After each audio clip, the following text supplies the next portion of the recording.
Him. That's why I wanted to be in it. He was already in it. And I said, yeah, I want to work with this man.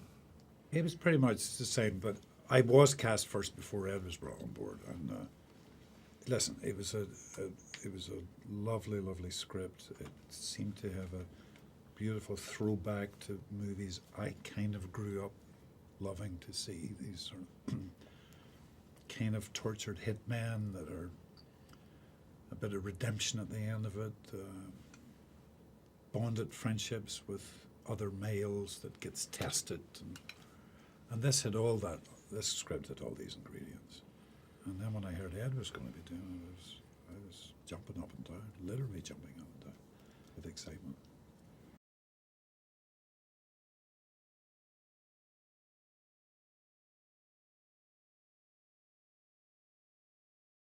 Well, the guys that grew up on the west side of New York, you know, in a culture, Irish culture, which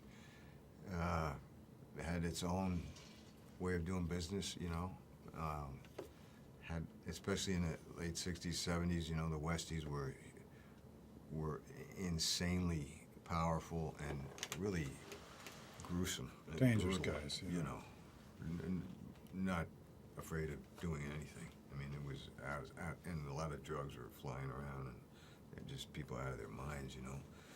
And we survived that, you know. We were in the middle of that, and these characters survived that. And if, you know, my guy's trying to be legitimate. He's suffering from past sins, you know. And then, but we're still really close, and there's a bond that's really strong, and then things start happening. It's like there's an old code of ethics these sorts of guys have. You know, ancient warriors have that when your family's threatened in any way, even by your best friend, you will take the side of your family, you know. It's maybe a strange code to a lot of people, but it's honorable for them, you know. They've crossed a line with each other, and they know they have to continue that journey.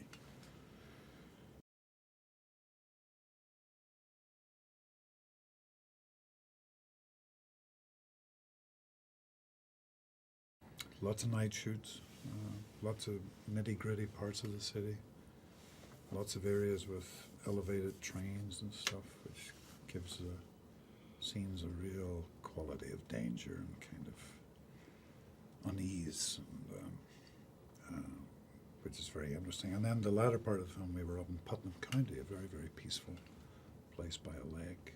Which, but we were all over the gaff, yeah. Yeah, I thought Jean used the city greatly. You know, I mean, the location people and all that, they really had some great places to shoot.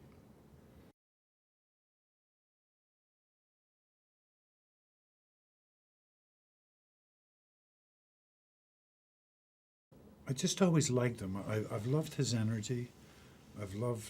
He was a lonely kid who gravitated to film and the sucker of film from when he was a kid, you know. There's something about that I really, really trust, and he does have a vision. I've said in the notes he makes symphonies out of these action films, and he does, you know. He intuitively seems to know character. We talk very, very little about character and how a scene should be going. We just kind of do a little kind of dance with each other. And I feel Ed's the same too. We don't overanalyze stuff. Just don't get in the way of the script. Just try and make it breathe and make it real, make it simple, keep it simple, but truthful, you know. And he's also very, very specific in his shot selection. I mean, he really knows how he wants to shoot something. Yeah. You know, and it just gives you a certain confidence in what's going on. You know, Very you know, prepared. It's not like a fish out of water who's just shooting all over the place because he's just covering his ass. You know, the guy really knows what he's doing.